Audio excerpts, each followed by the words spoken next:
Buenas noches y bienvenidos a Signo Pesos, la economía al alcance de su pantalla. Estos son los temas claves de hoy. Crecimiento sostenible. La expansión del 8,5% en la economía colombiana durante el primer trimestre aumentó el optimismo. Sin embargo, no hay certeza de que ese ritmo se mantenga de ahora en adelante. Analizaremos el tema con Juan David Ballén, de la comisionista Casa de Bolsa. El fracaso de la tercera OPA. El Grupo Gilinski no logró su cometido de aumentar su participación accionaria dentro del Grupo Nutresa. ¿Por qué ocurrió este traspiés? ¿Vendrán nuevas ofertas? Analizaremos el tema con el experto Andrés Moreno Jaramillo. El mercado del reciclaje. Esta actividad compromete cada vez a más industrias y genera miles de nuevos empleos. Además, mueve millones de dólares en nuestro país. Detalles en la movida empresarial con Juan Fernández.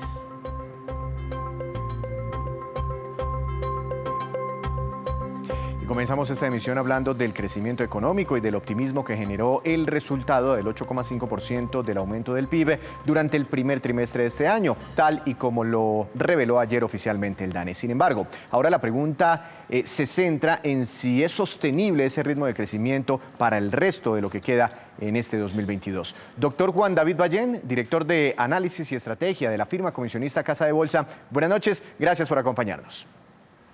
Víctor, muy buenas noches y un saludo a todas las personas que nos están viendo en estos momentos. Doctor Ballén, listo. Está el primer corte de cuentas, primer trimestre de este año, crecimos 8,5%. El pasado ya queda entonces atrás. Hacia adelante, ¿qué podemos esperar? ¿Crecimientos todavía superiores al 8% en los trimestres que están por venir? Bueno, lo primero que yo le aclararía a la audiencia es que el crecimiento económico suele tener un comportamiento completamente cíclico, parece como un resorte. Entonces hay momentos en que se expande el crecimiento y hay momentos en que se comienza a contraer.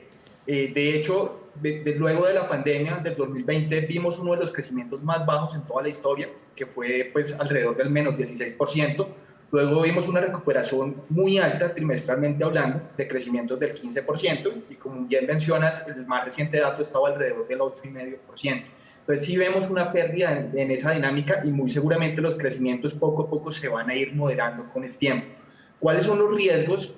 Hay tanto internos como externos. Por el lado de los riesgos internos tenemos el tema de la inflación. La inflación, como todos muy bien saben, ha venido subiendo, ahorita ya supera el 9% y es probable que siga subiendo, posiblemente a niveles del 10%, por lo que viene sucediendo con los precios de los alimentos y los precios de la energía a nivel global. El segundo punto también muy importante es el incremento de las tasas de interés que ha llevado a cabo el Banco de la República para controlar precisamente la inflación. Las tasas en plena pandemia estaban alrededor del 1 y ahorita estamos hablando que las tasas están al 6 y estimamos que puedan llegar a niveles del 8 y hay entidades que estiman que puedan llegar a niveles del 9%. Entonces, eso termina afectando también lo que es la colocación de crédito y la demanda interna. Y por último, en el lado interno también tenemos potencialmente una aversión al riesgo que genere pues toda la incertidumbre que hay alrededor de las elecciones presidenciales. Por el lado externo, hay dos específicamente. Tenemos pues la probabilidad de que a nivel global se presente una recesión. En el caso de Estados Unidos, vienen normalizando su política monetaria, es decir, subiendo la tasa de interés y retirando estímulos. También tienen una inflación muy alta, eso les puede afectar de manera importante.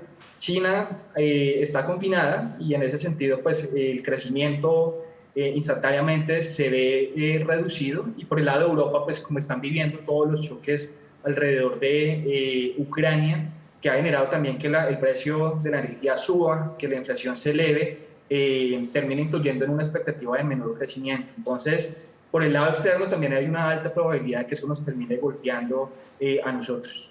Ahora, doctor Ballén, si yo me pongo a analizar cosa por cosa, pues digo, no, se va a acabar la economía colombiana o la economía mundial. ¿Esto nos podría llevar, nos podría conducir a una eventual recesión económica este año o trimestre a trimestre? ¿Cuáles son los pronósticos? No sé si usted los tenga de pronto, digamos, ya dimensionados, segundo trimestre que esperan, tercer trimestre que esperan, cuarto trimestre, para entender cómo sería esa desaceleración. O bueno, si no tienen esa proyección como tal trimestral, ¿cuánto esperan que sea al final el desempeño del Producto Interno Bruto en este 2022? Bueno, haciendo unos cálculos de servilleta, el segundo trimestre del año todavía esperamos que el crecimiento sea positivo, posiblemente a 2 dígitos, alrededor del 10 o por encima del 10%. Teniendo en cuenta ese dato, el promedio del crecimiento en el primer semestre sería muy sobresaliente. Estaríamos hablando que estaría en promedio alrededor del 10%, precisamente. En ese sentido, y la expectativa hacia la segunda parte del año es un crecimiento mucho más bajo. Recordemos que la mayoría de entidades esperan que el crecimiento este año de Colombia se ubique alrededor del 5 al 6% más o menos, seguramente luego de las revisiones más recientes al alza. En ese sentido, para tener un crecimiento total del año del 6%, tendríamos que estar hablando que en el segundo semestre, en promedio, tengamos un crecimiento entre el 2 al 3%, que sin duda alguna pues es un crecimiento mucho más bajo del que presentamos en la primera parte del año. Claro, ahí se ve como esa desaceleración, pero de todas formas ustedes están esperando crecimiento positivo, ¿no?, en la economía. Ahora, doctor Ballén, de todas esas cosas que me comentó, ¿qué le preocupa más a usted? ¿La guerra en Ucrania, que la Reserva Federal de los Estados Unidos siga subiendo tasas, o que nuestro Banco de la República esté subiendo tasas, o que la inflación se siga desbordando, o no sé, el proceso electoral, o es una combinación de todo? Sí, realmente pues tenemos una combinación de varias variables que creo que pues, la probabilidad o riesgo han venido aumentando de manera negativa. Digamos que aunque internamente las cosas marchan muy bien, parte del crecimiento se explica porque estábamos consumiendo mucho. Por el lado externo sí vemos unas vulnerabilidades muy grandes y como mencionaba ahorita, pues si las principales economías del mundo se desaceleran y están en ese riesgo de que entren en una recesión, pues son nuestros principales socios comerciales y eso nos puede terminar afectando a nosotros. ¿Qué me preocupa en ese sentido también? Que normalmente lo que hace un país en momentos de desaceleración, potenciales recesiones, es tomar políticas monetarias o fiscales expansivas. Monetariamente hablando, es decir, bajar la tasa de interés. Podemos hacerlo porque la tasa ahorita se ha venido elevando. Por el lado fiscal, digamos que las cosas sí se dificultan un poco más porque pues, el déficit del gobierno está muy alto y también estamos muy endeudados. Entonces, esas son como las cosas que me preocupan en estos momentos si se llegan a dar esos escenarios que estamos planteando. Entiendo perfectamente, doctor Ballén. Nos explicaba anoche el ministro de Hacienda, el doctor José Manuel Restrepo, que gran parte de ese crecimiento económico del primer trimestre estuvo soportado, de un lado por la inversión, pero también por el gasto, por el consumo de los hogares colombianos. ¿Es previsible que los hogares, que las familias mantengan esa dinámica de consumo? Es decir, que puedan seguir saliendo a los restaurantes, a viajar, a hacer turismo, a consumir, a los eventos, a los conciertos, o qué puede pasar puntualmente con este indicador, con el consumo. Yo mencionaría dos cosas. Primero, lo más probable es que se desacelere, porque como mencionaba ahorita, el hecho de que se estén incrementando las tasas de interés, eso al final influye en que pues, cuando uno vaya a pedir prestado a un banco, las tasas van a ser cada vez más altas. Entonces, en ese sentido, pues lo que uno espera es que eso termine afectando el bolsillo. Segundo, la inflación cada vez también llega a un nivel superior y eso eventualmente va a terminar influyendo también pues, en todo lo que es el consumo de los hogares. Adicionalmente, yo creo que el ahorro, gran parte de la demanda está creciendo muy fuerte y todos estamos consumiendo, es porque el nivel de ahorro venía muy alto. En plena pandemia, de forma obligatoria, todos tuvimos que ahorrar porque estábamos confinados y pues teníamos un exceso que nos hemos venido gastando ahorita en el tiempo y muy seguramente ha venido cayendo y eso influye precisamente en que esa demanda o ese consumo también con el tiempo vaya descendiendo. Y la segunda idea que quería dar alrededor de esto es que es muy importante que la demanda siga fuerte, porque si tenemos una desaceleración económica por el contexto externo, si cuidamos mucho la demanda, el consumo de los hogares, eso puede ser un factor a favor para el ciclo de recuperación económica que vendría posterior a ese evento. Claro, una última pregunta, doctor Ballén, porque a veces uno queda como medio perdido con los titulares, ¿no? O con las noticias que nosotros mismos generamos, porque pues ayer estuvimos destacando que Colombia, imagínense, Colombia entre los países de mayor crecimiento en el mundo. Pero cuando nos devolvemos unas semanitas para atrás, vemos que tenemos una pobreza casi del 40%, es decir, 4 de 10 colombianos viven en condiciones de pobreza monetaria, que 1 de 4 trabajadores colombianos tienen probabilidad de pensionarse, el resto no. En fin, una cantidad de inequidades. ¿Cómo entender eso? ¿Cómo entender que somos uno de los países con mejor crecimiento, pero también uno de los países más inequitativos? Bueno, digamos que no soy experto en el tema, pero sí sé que eso se debe pues a fenómenos estructurales de nuestra economía. Y yo diría que no solo es un fenómeno local, sino es un fenómeno que estamos viendo también que ha sucedido a nivel global. Porque como hemos visto todo lo que es las movilizaciones sociales, no solo se presentaron acá, sino hace un par de años vimos cómo sucedía en Chile, vimos cómo sucedía también en Perú, o lo que sucedió en el Reino Unido con el Brexit, o en Estados Unidos también recientemente, pues todo alrededor de lo que sucedía con Trump. Entonces es un tema que yo diría es cíclico. Desde tiempo atrás vemos que posiblemente todo lo que esté asociado a la desglobalización de una manera como estructural ha influido mucho en que la desigualdad no solo en nuestro país, sino a nivel global cada vez se vaya incrementando. Entiendo. Doctor Ballén, muchas gracias por estas proyecciones, por estas expectativas. Seguiremos hablando. Bueno, con mucho gusto, Víctor. Desde la firma Casa de Bolsa, esta noche aquí en Signo Pesos. Hacemos una breve pausa, pero cuando regresemos espere. ¿Cuáles son los países de la OCDE con más y menos desempleo? Ya les contamos. Regresamos, volvemos a Signo Pesos. Gracias por continuar con nosotros. El Grupo Gilinski sacudió desde noviembre pasado los mercados financieros con las dos primeras ofertas de compra de acciones en el Grupo Nutresa. El éxito de estas ofertas se extendió también hacia otras dos OPA, pero por el Grupo Sura. Sin embargo, ayer se confirmó el fracaso en su tercer intento, en su tercera oferta, para seguir aumentando su participación dentro del Grupo Nutresa, dentro de esta compañía de alimentos. Doctor Andrés Moreno Jaramillo, economista y asesor financiero. Buenas noches, bienvenido a Signo Pesos. ¿Cómo le ha ido? Buenas noches, Víctor. Muy bien, muchas gracias. Doctor Moreno, ¿por qué cree usted que fracasó esta tercera OPA? No pudo conseguir ni una acción adicional, no pudo seguir aumentando su participación el Grupo Gilinski dentro de Nutresa. Bueno, él quería comprar mínimo el 9.6% de la compañía y máximo el 12%. De pronto fue muy aspiracional. Llegaron apenas 3,3 millones de acciones que no alcanzaban ni siquiera para el 1%. Entonces, a ver una cantidad tan pequeña a un gran precio, que la OPA más o menos estaba sobre 51.000 pesos, prefirió rechazarlas y no comprar ninguna. Claro. Doctor Moreno, cuando el doctor Gilinski lanza su primera oferta por allá, finalizando el año pasado, usted se acuerda muy bien y que se estremece el sector empresarial, sobre todo el empresariado antioqueño, él en su primer intento decía que quería quedarse con el control, con un poco más del 50% del Grupo Nutresa, y ha venido lanzando poco a poco ofertas cada vez con menores aceptaciones. ¿Será que ya es muy difícil que logre ese objetivo inicial, controlar a Nutresa? Es difícil que logre el 50% que él desea. La realidad es que el GEA y sus empresas tienen más del 50%, casi el 60%. Y adicionalmente es una compañía con una gran tradición en Antioquia y esos accionistas no han querido vender a pesar de los altos precios. La estrategia tendría que ser otra.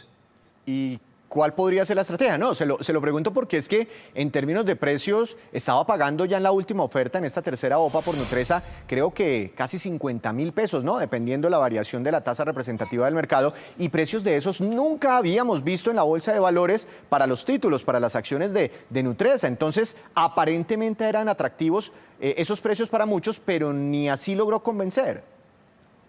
Los asesores jurídicos del GEA, en Grupo Argos y Grupo Sura, y asesores financieros han recomendado no vender, pero nunca han revelado qué precio podría ser interesante para vender Nutresa. Entonces sería que Gilinski ya en la Junta Directiva empiece a preguntar a qué precio puede hacerse ese enroque.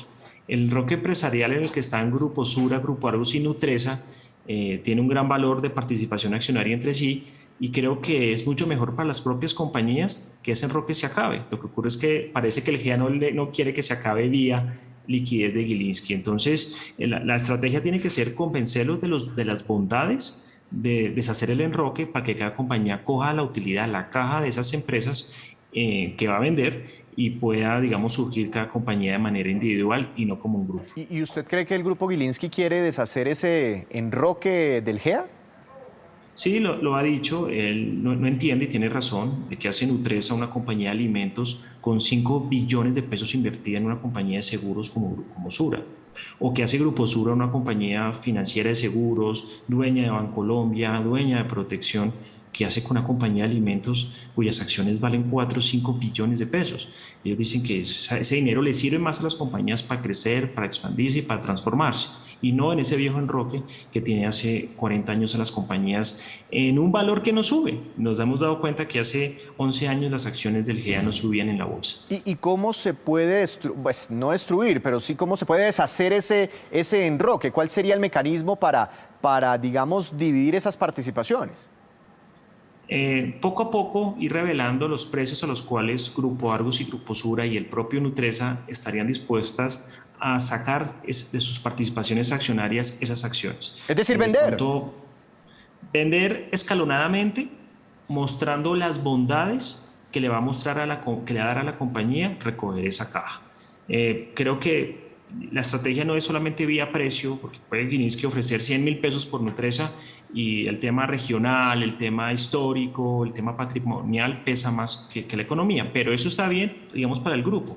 Pero creo que tienen que pensar un poco en los accionistas, y a los accionistas les puede convenir que el mismo GEA termine de ser un enroque como lo tiene actualmente. Ahora, usted que ha seguido casi que segundo a segundo todas estas 3 ofertas públicas de adquisición, tanto por el lado de Nutresa como por el lado de Sura, que recordemos también, ahí en Sura también se desarrollaron 3 OPA, ¿qué puede llegar a hacer el doctor Gilinski? ¿Seguirá intentando de alguna forma? ¿Lanzará eventualmente otras ofertas? Porque es que su intención inicial era quedarse con más del 50% de Nutresa y como van las cosas va a mitad de camino. No sé si se vaya a quedar manicruzado. Yo creo que le toca cambiar de estrategia. Lo que menos queremos es que haya un enfrentamiento entre miembros de la junta directiva, que es lo más seguro que haya. Los abogados de Gilinski tienen una estrategia, los abogados del GEA tienen otra. Los del GEA aparentemente es quédense quietos, usted tiene el 50%, por lo más de que ese señor quiera comprar y comprar y comprar, mientras ustedes no se muevan, no va a hacer nada. Y realmente todas esas rencillas terminan causándole problemas a la empresa, a los accionistas, al propio GEA, a Gilinski y al mercado de valores. Yo creo que vale la pena examinar las bondades para que Grupo Sura y Grupo Argos vendan lo que tienen en Nutresa, de Nutresa para que vendan lo que tiene Grupo Sura, de Grupo Sura para que vendan lo que tiene Nutresa, y dejar de pensar en egos y regionalismos. Creo que por ahí está la clave, mostrando la bondad que tiene que esta caja entre y que las compañías se transformen. Es un problema, a mi manera de ver, en estos momentos de ego y de política. Ojalá Gilinski encuentre la manera para hacerlo, porque vía precio no fue. Ahora, tuve la oportunidad de leerme uno de los cuadernillos cuando empezó a realizar todas estas ofertas, y en una en uno de esos, digamos, detalles que se entregaban a través de estos cuadernillos, él manifestaba al doctor Gilinski su intención de integrar a Sura Bancolombia con su banco personal, que es el GNB Sudameris. Con estas participaciones conseguidas en Nutresa y en Sura, ¿es posible llegar a ese objetivo final? Ha dado pasos importantes, pero no es absoluto el dueño de Grupo Sura. La tiene compartido con GEA. GEA todavía en grupo empresarial tiene la mayoría, y aunque él tiene un control de Bancolombia a través de Grupo Sura, no lo tiene total, lo tiene compartido. Vamos a ver qué estrategia sigue. Si él quiere integrar a Bancolombia, ¿por qué no ir a comprar Bancolombia? Lo que ocurre es que eso no es una información que se pueda dar pública, son especulaciones. Si hay unos permisos que le está pidiendo para hacer eso, todo se maneja con reserva y así tiene que ser. Entonces realmente no sabemos cuál puede ser la estrategia de Gilinski, el mercado especula mucho, pero es posible que siga comprando compañías bajo otros mecanismos, no solamente Grupo Sura y Nutresa, sino otras, pero como te digo, eso es un tema que tiene Gilinski y su estrategia. Hasta el momento me parece que le ha funcionado. De pronto esta última OPA no es lo que él quería, pero creo que está preparado para seguir adelante, porque antes la primera y segunda OPA de ambas compañías fue exitosa. Ahora, cuénteme, ¿por qué se desvaneció tanto la acción del Grupo Nutresa hoy en la Bolsa de Valores de Colombia? Se desplomó prácticamente. Claro, el mercado percibe, si una compañía, la junta directiva, hay rencillas de poder y no se ponen de acuerdo, ni siquiera pudieron reunirse los de Grupo Sura para definir si iban a vender Nutresa o no, ni siquiera hubo quórum. El mercado empieza a darse cuenta que es mejor no estar en esa pelea. Eso va en contra de la compañía. Adicionalmente, como Gilinski le dijo no a casi 3,3 millones de acciones que valen 168 billones de pesos, 168.000 millones de pesos, perdón, 168.000 millones de pesos. Hay una oferta insatisfecha. Las personas querían vender y no pudieron vender. Entonces salen en la bolsa a rematarlas. Algunas personas estaban comprando acciones para venderlas en la OPA no surgió. Entonces esa oferta insatisfecha y ese mensaje que dice que no compró más acciones no cayó bien en el mercado de valores y las acciones se desplomaron, llegaron a caer inclusive 15% durante el día. Sí, sí, eso alcanzamos a mirar. Pues un capítulo más en esta novela. Doctor Moreno, quiero cambiarle, y aprovechando que usted está aquí, cambiarle un poquitico el tema y sabiendo que usted conoce mucho de los mercados de capitales, vi unos trinos suyos el día de hoy sobre la posible emisión de acciones, una posible nueva emisión de acciones de Ecopetrol, la empresa más grande del país. ¿Será cierto que se avecina ese proceso de emisión? Ecopetrol tiene todo autorizado para una tercera emisión de acciones. Lo que ocurre es que no lo había hecho porque estaba esperando condiciones adecuadas, tanto internas como externas. Y pues estamos en un momento en que externo todo está una locura, el conflicto Rusia-Ucrania, alzas de tasas de interés, se está desmotivando la compra de acciones en el mundo precisamente por la subida de tasas de interés. Y en Colombia pues estamos en un panorama político. Entonces están esperando que se pasaran todos esos problemas para autorizar la emisión. Sin embargo, se han dado cuenta que tienen que adelantar los procesos porque prefieren antes de elecciones presidenciales tener todo listo para que el nuevo presidente, cualquiera que sea, no pueda sabotear o oponerse a la capitalización de la compañía. Entonces van a correr para antes de elecciones tener todo al día y tener todo autorizado. Es posible que sea una estrategia para evitar una mala jugada política, dada que Ecopetrol, el 88% de la compañía es del Estado. Doctor Moreno, muchas gracias. Feliz noche, seguiremos hablando. Buenas noches, que estés muy bien, hasta luego. Muy interesante las movidas por estos días en la Bolsa de Valores de Colombia. Hacemos otra breve pausa, pero ya les contaremos cuántas empresas en Colombia están asociadas a las tecnologías. Ya les contamos. Regresamos nuevamente a Signo Pesos con esta que es la cifra económica del día. Es una cifra cerrada. 1 millón. Esa es la cifra del día y corresponde al número de empresas creadas en Colombia durante los últimos 3 años. El presidente Iván Duque celebró ese buen resultado de emprendimiento colombiano y explicó que solo el año pasado se abrieron 325.000 nuevas unidades, nuevos negocios en el país, unidades productivas. El 40% de ellos asociados al mundo de las tecnologías. Y Juan Fernández llega a esta hora con información del sector empresarial. Buenas noches, Juan. Su tema para hoy, bienvenido. Buenas noches. Hoy se celebra el Día Mundial del Reciclaje y sobre eso vale la pena ver cómo desde el punto de vista de los negocios puede ser rentable y también cómo esa forma de tratar los residuos va en línea con la protección del medio ambiente. Colombia no es un país con buenos índices en materia de reciclaje. Más del 70% de los hogares, por ejemplo, no recicla. Hacerlo bien puede abrir la puerta de eficiencias en negocios que van desde ahorros en la disposición final de los desechos hasta el desarrollo de nuevos materiales. En el país debe haber unos 40.000 recicladores de oficio agremiados en centenares de organizaciones. Y cada año Colombia produce unos 12 millones de toneladas de basura. El reciclaje, en este caso, llega al 20%. Los colombianos consumimos 24 kilos de plástico por persona al año y de esa cifra, el 56% es de un solo uso. Interesante, Juan. Pero ¿qué casos de reciclaje hay en nuestro país, en Colombia? Pues mire, hay casos de empresas que ven la importancia del reciclaje como una oportunidad sin duda. La cadena Cruz Verde, por ejemplo, espera 0 residuos a rellenos sanitarios para 2030. O mire, en lo que anda la marca de ropa 77 con prendas hechas de materiales reciclados que se vuelven cada vez más valiosas. Pero un caso que quizás vale la pena resaltar desde esa óptica es el de Enca. La compañía entró en ley de reestructuración por allá en 2002 y le tomó 20 años salir de ella. Y pues quien le dio esa vuelta, esa oportunidad, fue su negocio del reciclaje. Este primer trimestre del año, la utilidad neta fue superior a los 13.000 millones de pesos. Lo que tiene Enca es la planta de reciclaje de material PET, este material plástico que se ve en las botellas, por ejemplo, más grande de Sudamérica y con ello la mayor red de captación de botellas en el país. Hoy recoge fácilmente unas 6 millones de botellas al día con 900 municipios cubiertos en Colombia. También está construyendo construyendo una nueva planta en Girardota que puede costar unos 40 millones de dólares. Entonces, pues mire lo que hace y lo que pasa cuando se maneja bien ese concepto de la economía circular y en este caso el tema del reciclaje hacia filamentos, volviendo a las botellas PET, hilos, en este último ejemplo de ENCA, y también pues con ello demostrando el potencial del reciclaje. Juan, muchas gracias. Lo esperamos mañana con más movidas empresariales, porque ahora nos vamos con estos que son los indicadores económicos que usted debe conocer siempre antes de irse a dormir. Tasa representativa del mercado, dólar para mañana, 4.033 pesos con 85 centavos.